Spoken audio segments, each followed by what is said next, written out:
minutes or some shit. So y'all know when y'all stopping. This will be quick. He's garbage. Just agree to 25 minutes. Yeah, sure. 25 minutes is fine. He's gonna lose. Why is the king not watching his gladiator? Hold on, Kenya, please. Are you in context clues? Why are you talking? Nevertheless, wait, what's the prop again? So I could just say it for the rec. It's pro-choice abortion. You taking the affirmative? Yeah, I'm taking pro-choice. All right, we're in the KG Lounge. We got Smoothie versus 10 on the proposition pro-choice is true. Smoothie will be taking the affirmative.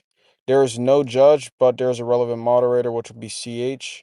And there will be talking stick. It will be a 25-minute debate. Y'all can get it started.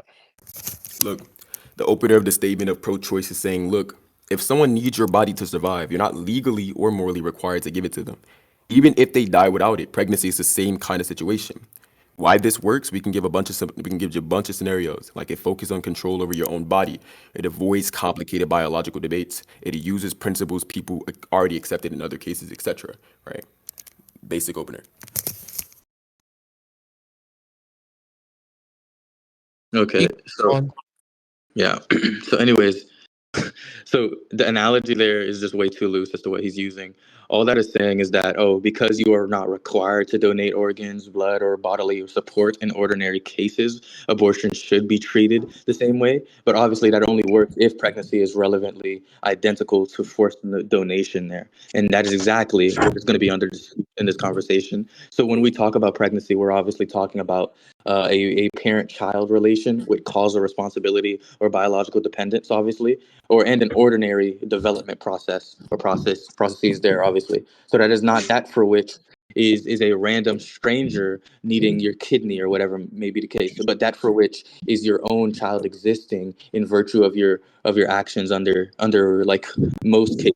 So essentially, like, please be precise as to what you're talking about. What makes pregnancy relevantly identical to organ donation? Never said anything about organ donation. He's just not tracking. Look, again, I will restate it. I said it focuses on control over your own body. It avoids complicated biological debates. It uses principles people already accept in other cases. The principle to which I gave was saying if somebody needs your body to survive, you're not legally or morally required to give it to them, even if they will die without it. Pregnancy is the same kind of situation, right? Pregnancy was not an analogy. It was something to make you understand that the principle is going to be sufficient inside of a given category. Also, it was not an analogy. I didn't say that you should. I said, and you also said there is causal responsibility. I denied that. I don't take it to be the case that there is a causal responsibility applicable towards the fetus itself. You said can apply to random strangers that need your kidney. Again, abortion was not applicable towards those specific scenarios. You just gave up a parody version of your argument to seem like it was throwing punches at mine, but it didn't, because again, you didn't attack anything which I said, like, at all. So in reference to what I was talking about, but okay, let's say all this is saying here, what you're saying is obviously you're saying if someone needs your body, you are not required to provide it, and I think that's fine. But the principle there is just not neutral, right? That's exactly what's under dispute. That's what's going to be under dispute, right? So because when we talk about pregnancy, we're obviously talking about a case where there may be parental like obligation or causal contribution there, or foreseeable dependence and a distinct moral status for the fetus. So obviously you don't really get to just announce that bodily autonomy wins by default, and then you're just trying to call it done, and you think that's just the debate there, obviously, right? You said causal responsibility is not applicable. You were denying that you were talking about. I denied that because, and when I say I deny that, I mean that in most pregnancies, the fetus exists because of voluntary actions taken by the parents, right? That is not that for which is a random dependency imposed from nowhere, but that is that for which is a dependency created through prior conduct. Again, he didn't attack anything. He also said, I gave an argument for bodily autonomy. My opening statement had bodily autonomy inside of it, but it wasn't an argument for bodily autonomy. There was no public motivation for the claim bodily autonomy at all.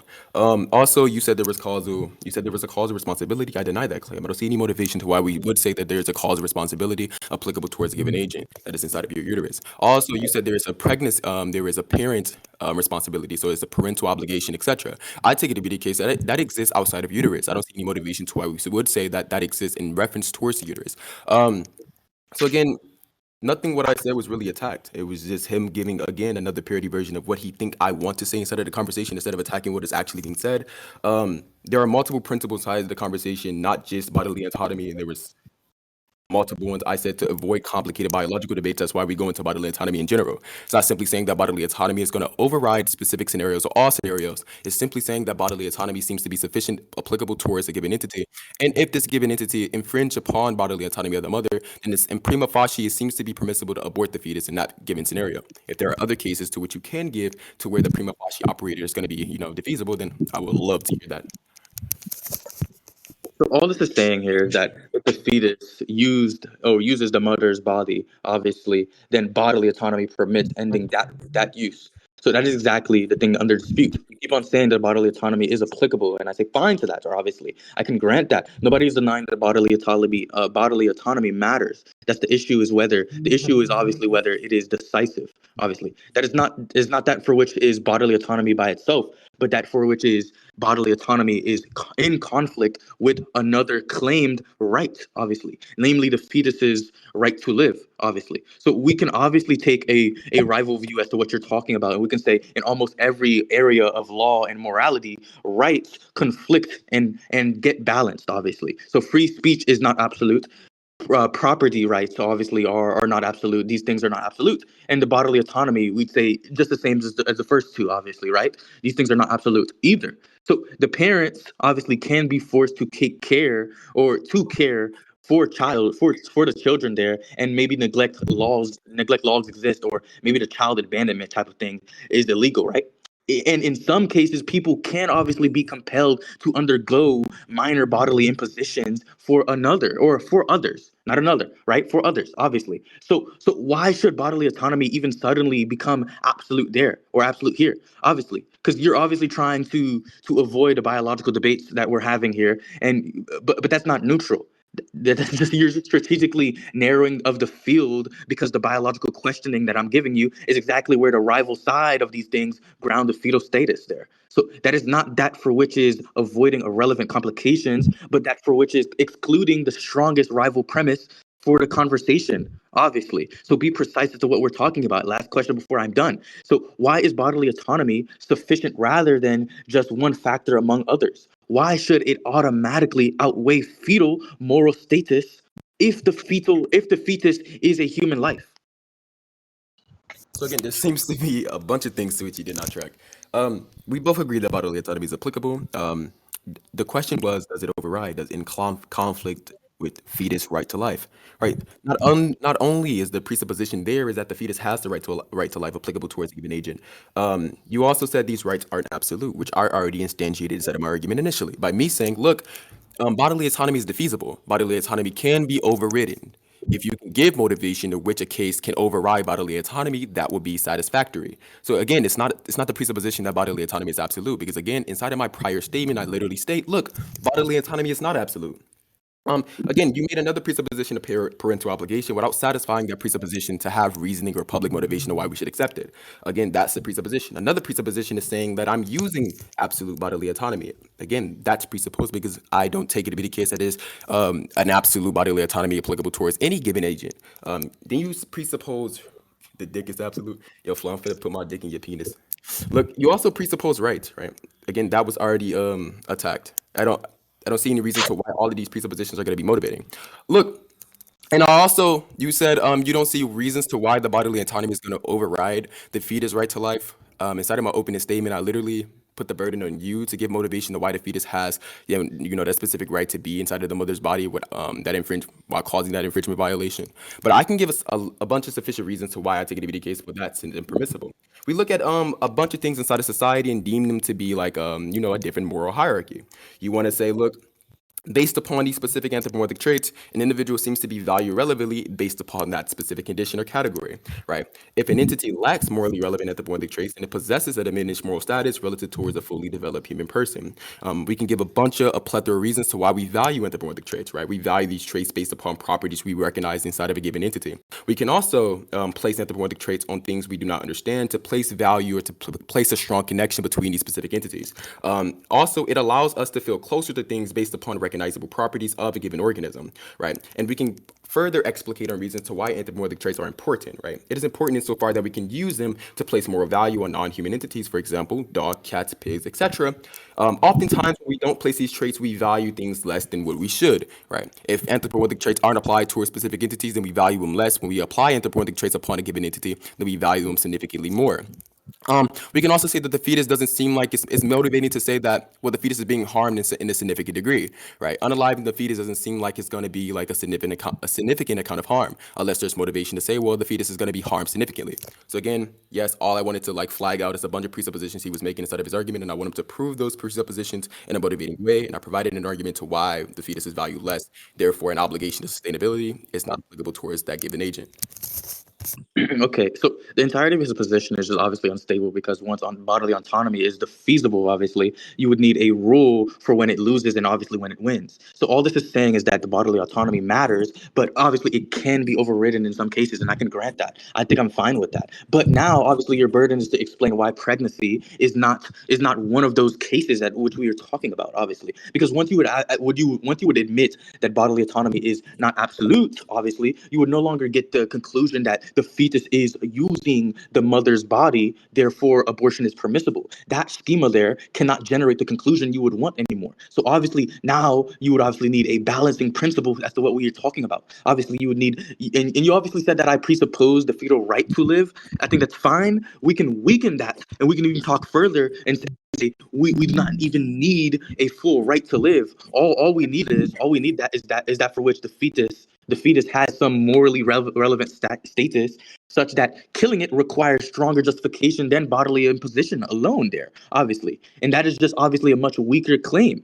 So obviously we can go even further to say, oh, and once that there obviously is on the table, we have that on the table, we just have the cards on the table there, your argument would still need to explain why bodily autonomy defeats the moral status in this case. So you obviously said I presuppose parental obligations there. That I deny that I need a full parental obligation theory at all. Like so we can obviously use a weaker principle than because I deny a full parental obligation theory. So simply we can say, oh, if you voluntarily engage in the conduct that foreseeably creates a dependent being, obviously, then you obviously incur at least some responsibility towards that being. And that is not that for which is full-blown parenthood at all. But that for which is minimal responsibility generated by foreseeable dependency. And further on, I don't remember much of what he said more recently because my typing is really bad. But simply, it's like in my doc, I have that he said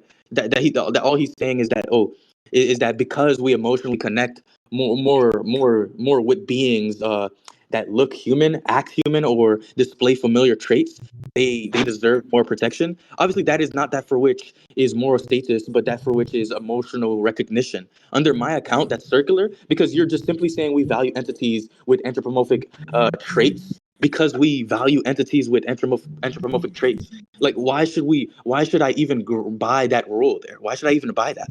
So, like, infants obviously have fewer developed anthropomorphic traits than adults. I think we can agree to that. People in comas, people in comas, not commas, my bad. People in comas, obviously, with severe dementia or whatever these type of things that they have, obviously, these people may lack like many of these capacities, obviously. So you obviously are not talking about these, like you're obviously talking about these things, right? So, but obviously, we do not think that they lose their right to or not to be killed, obviously. So simply, your schema becomes unstable very quickly based on the things that I'm fucking citing out. You also said that the fetus is not significantly harmed by death because it lacks awareness. I deny that entirely, and that is not that for which is present suffering, obviously, but that for which is the deprivation of the future or of a future, not even of the future, of a future. So when we talk about harm, let's say we're obviously talking about more than just immediate felt anything that's immediately felt in terms of pain, obviously. But if I painlessly kill someone in their sleep,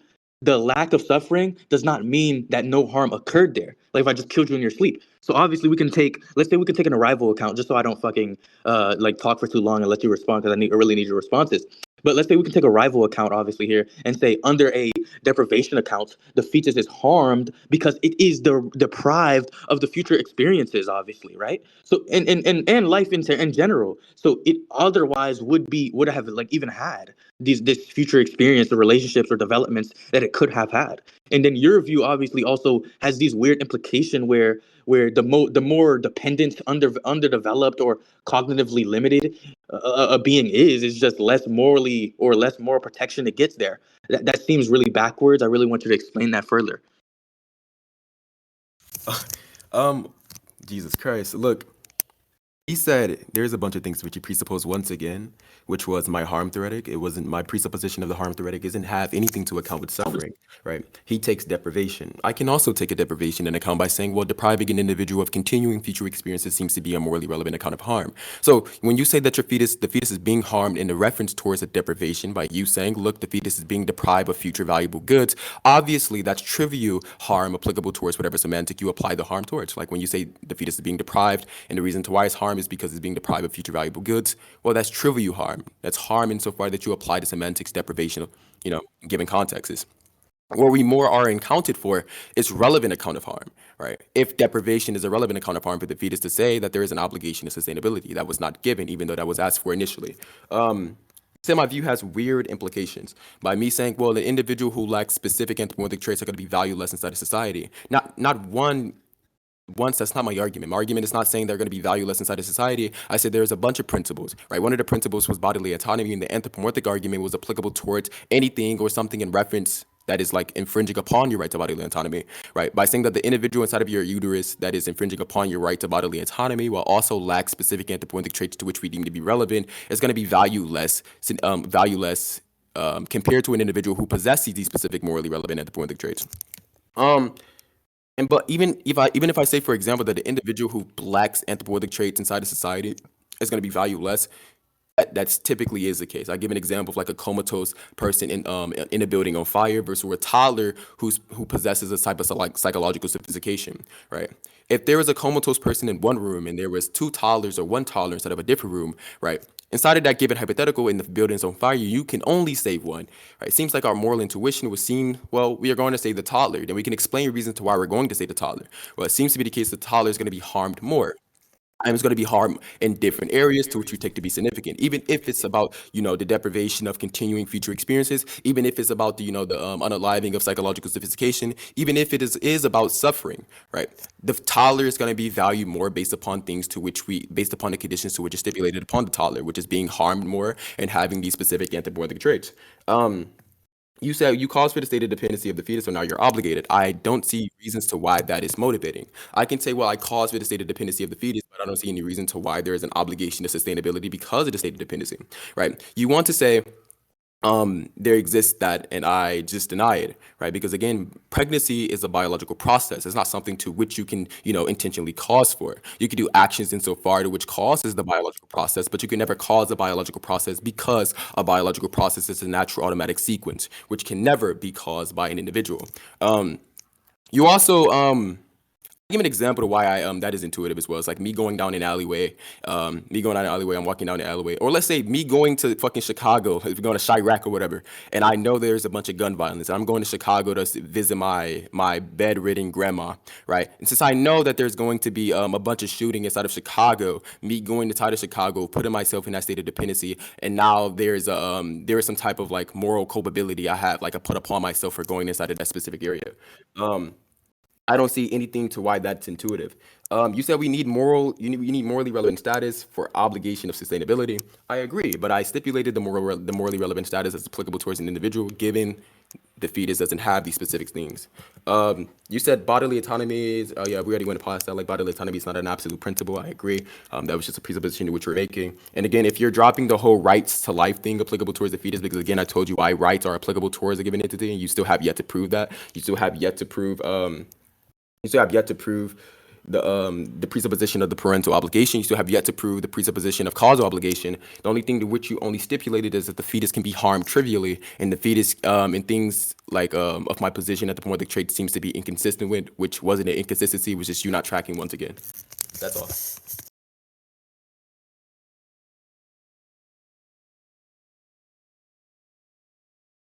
So under my account, my bad. I thought I was unmuted. So listen, under his own scheme, not under my account. Under his own scheme, it just simply like as the way we were talking about, it just simply means, or maybe we can just say, essentially, right? Under his scheme, he just emotionally, or we can follow that. All that's really done is that we can say, emotionally value some traits more than other, and obviously we can quietly turn that into like a principle for who may be killed. That's what it seems to be like at first, and now he's a bit switching, but I'd say it's a pretty consistent. But he's conflating causing a risk with causing a dependent being. Like these things are very very distinct. His example there is just it's not tracking because obviously walking through a dangerous area doesn't really create the shooter. Obviously, it doesn't create the dependency, and it doesn't create any victim's conditions based on what we're talking about there. And I think pregnancy is considerably distinct from what he's saying there. That's like absolutely absurd. So obviously we can talk about causal responsibility here, obviously, because we're obviously talking about engaging in a specific act that that foreseeably creates a dependency or a dependent organism, right? My bad. So that is obviously not that for which is a random exposure to outside danger, but that for which is participation in the process that generates the dependent being in the first place. So his analogy just simply fails because the dependency in pregnancy is not external to the act. That like the dependency is obviously the direct result of the act. Obviously. So simply under my account that is truly true. So simply like the analogy fails, and he keeps on obviously saying that saying pregnancy is not an automatic biological processes, and therefore he's going to conclude that not intentionally caused. So that doesn't follow under my account because you don't really need direct control over every stage of the process like there to even be causally responsible. As you said, you denied cause responsibility. You don't have to like for all the processes for you to be causally responsible for instantiating it, obviously. So if I push a boulder down a hill, right, and gravity and momentum take over automatically, like but I am still causally responsible for starting the chain of events that happened or occurred.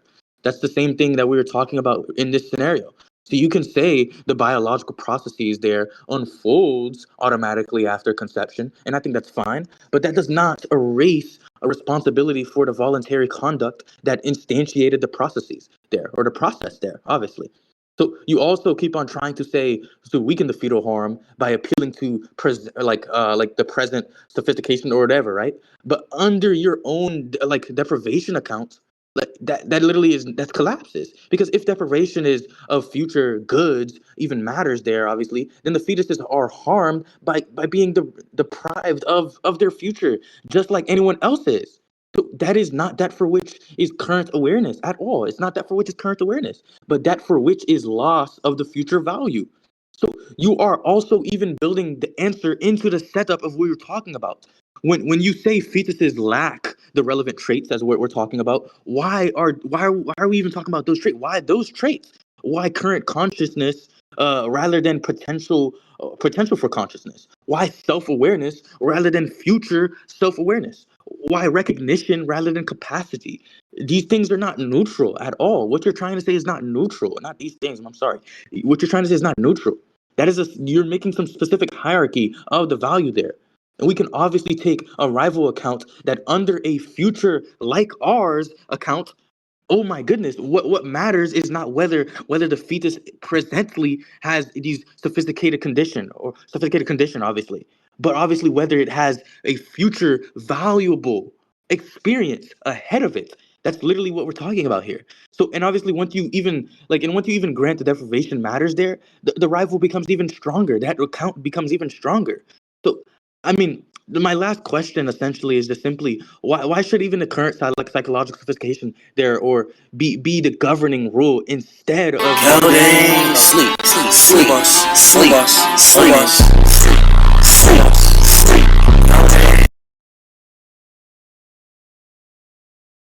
Sorry, were you finished, said? whatever, bro? Look, Wait. This is gonna be the last response, but hey, I was right gonna now say it's this recording. shit. This is this nigga just seems a bit dizzy. I'm not gonna lie. I can give a bunch of responses. Like, let's give an example of like I said nothing about awareness. You also said that my view under the scheme of emotional values, some traits. Like again, you said that I configured my view somewhat differently from that. No, you just didn't track the first part of my conversation. Again, it wasn't wholly in reference towards emotional value. It was saying that we value these set things based upon identity. Like we can identify these specific individuals. We can match it based upon emotional baggage, sympathy, empathy, etc. All of these other separate conditions. It seems like you only hyperfixated upon emotional value. You said walking in the area doesn't create the shooter, right? You just forgot the principle. The principle wasn't in reference towards again, that was not an attack towards the principle. It just seems like you wanted to attack the analogy instead of attacking the principle. Maybe you were just a bit dizzy. The principle was simply saying, look, you cause for the state of dependency of an individual, right? Let's say you cause for the state of dependency of yourself, or you cause for the state of dependency of your grandmother by you walking into Chirac or you going to Chicago to visit your grandmother. You put your grandmother in that specific state of dependency because you wanted to visit her. So it was me attacking state of dependency being some type of the best reasoning for why somebody there's an obligation to sustainability. You said dependency is from the direct act having sex, but again, I understand that you want to say that the dependency is a reference towards that. But again, what I was looking for is motivation to why we should accept the dependency in telling an obligation to sustainability, which you have yet to give it. Again, I'm looking for public motivation, not your private motivation, which you will keep giving inside of the conversation, and it doesn't seem appealing inside of the audience at all. I just want public motivation of why we should accept dependency equaling an obligation. You have yet to give that.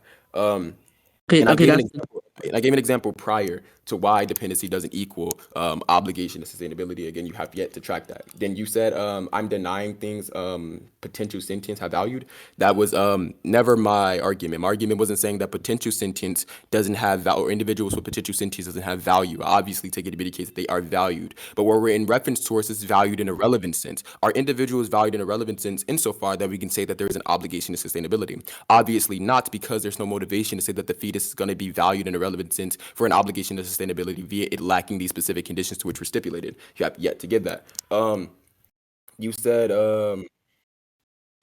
why should current psychological states matter over potential psychological states, or why should it matter in general? Because I take it to be the case that harming an individual who has the capacity to suffer is going to be, harmful in the sense to which we take to be, there is a moral, there is an irreducible do not do property, right? When an individual is going to be harmed in a significant degree applicable to, or them having of psychological sophistication, then we take it to be the case that that said individual is going to be harmed relevantly based upon, what you already presuppose, which is deprivation, where that individual can be deprived in a relevant sense, and that deprivation is also applicable towards the fetus itself. But again, you still misuse my account of deprivation. My account of deprivation was saying that an individual can be deprived of future valuable experiences. It was saying the individual can be deprived from continuing future valuable experiences. So again, we can go to closing, so you didn't attack anything. No, I just got everything that you wrote down. Like I'm not you that went on ChatGPT and tried to get an argument for it. I actually wrote everything that what you said down. Retard, all you right. just We'll stupid. have 10 give its closing first, and then Smoothie would. That's fine.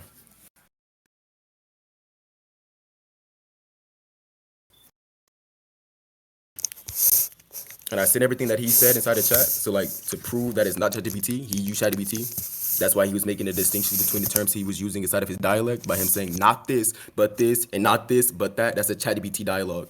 All right, yeah, mute this nigga. This nigga's literally ChatGPT, and he's so garbage. Anyways, so listen, essentially to close off, obviously, at the end of the day, he never really gave a stable reason as to why dependency created through, or why dependency created through voluntary conducts. It generates zero obligation in pregnancy, while obviously generating obligation basically everywhere else. He kept on trying to deny the responsibility principles or the responsibility principle, but obviously the denial is obviously not enough there. That's really retarded. So simply, all I have to say is that all this is saying is that that he wanted pregnancy to be the one exception where foreseeable dependency does not matter. But obviously, and he never really justified that carve out there. He never really justified that. So obviously, he kept on shifting between the deprivation account, and first deprivation mattered. Then obviously only continuing future experiences mattered, and then we only have the psychological sophistication or sophisticated subjects counted there, obviously. But that is obviously just turns the whole position into an arbitrary threshold view, which is really garbage. So like moving on, moving on to continue, like he also never really answered, just to end off my closing, he also never really answered the main point that bodily autonomy being the feasible means he needs a rule for why it wins here. You obviously need one. I don't know why he didn't answer that. He literally admitted bodily autonomy is not absolute, but then obviously never gave a stable balancing test for why it even overrides fetal moral status. So, the foreseeable dependency and, let's say, the responsibility obviously created by the voluntary conduct. All you've really done is just assert a trait hierarchy, and you're just denying the rival obligations, and you're not even cashing out why your hierarchy should govern the debate. And that is enough for this ballot. That's enough for this ballot. Look, he said I never gave motivation for why parental obligation, or I guess this is closing. But I asked him to give reasons to why there is parental or a dependent relationship creates an obligation of sustainability. He's had yet to give that. And we can see inside of the closing that he tries to give the burden towards me for me to give motivation to why, parental or dependent relation creates an obligation or doesn't create an obligation. He wants me to give motivation for the claim. I already did, even though I told him to give motivation for why that is going to be the case. The motivation which I gave was the dependent relation. It was also in I said, Yo, why are you responding to the closings, retard? well, hold on. This is a closing. I'm giving closing. No, you're responding to what I was saying, retard. You're adding It's not your turn to speak. I'm confused why you're talking. Calm down. Yeah, I don't know. 10. He just go on mute. He doesn't know how to control his emotions. He has low emotional regulation, even though he's 37 years old. Look, I gave a bunch of reasons. I said again, I don't even have to attack that. He said I didn't give a principle for bodily autonomy. I said anthropomorphic traits is the principle. I said this is the reason to why an individual who possesses morally relevant anthropomorphic traits are going to be valued, or their value is going to be diminished compared to an individual who has these applicable anthropomorphic traits. So that was the principle. He's not tracking. He also said I shifted the accounts of deprivation. I never did that. And he said me shifting the accounts of deprivation turned it arbitrary. Again, I always told him that I don't accept his account for deprivation. It's just trivial you harm. When we're talking about harm, we're talking about harm in a more relevant sense, right? He doesn't give an account to why deprivation is going to be morally relevant account of harm. I said the morally relevant account of harm for deprivation is going to be depriving the individual of continuing future experiences, right? The fetus doesn't have that specific predicate. It doesn't have the predicate of having, subjective experiences for it to continue, right? Us persons do. Taking that out provides a relevant account of harm. He also said that, what the fuck did he say? That's basically it. I think that's enough for closing anyway. But again, it was his burden to prove the motivation. I even provided the motivation. He said I shifted the accounts to deprivation. I never did. I gave my account for deprivation and told him why his account isn't morally relevant. He said I did give a principle for bodily autonomy. It was verbatim given, and he was attacking the principle by saying, well, just emotional connection, even though it was never a reference towards emotional connection. It was always a reference towards anthropomorphic traits. That's all. All right, save direct, bro. Can y'all not start yelling? Y'all just debated. All right, that shit done for.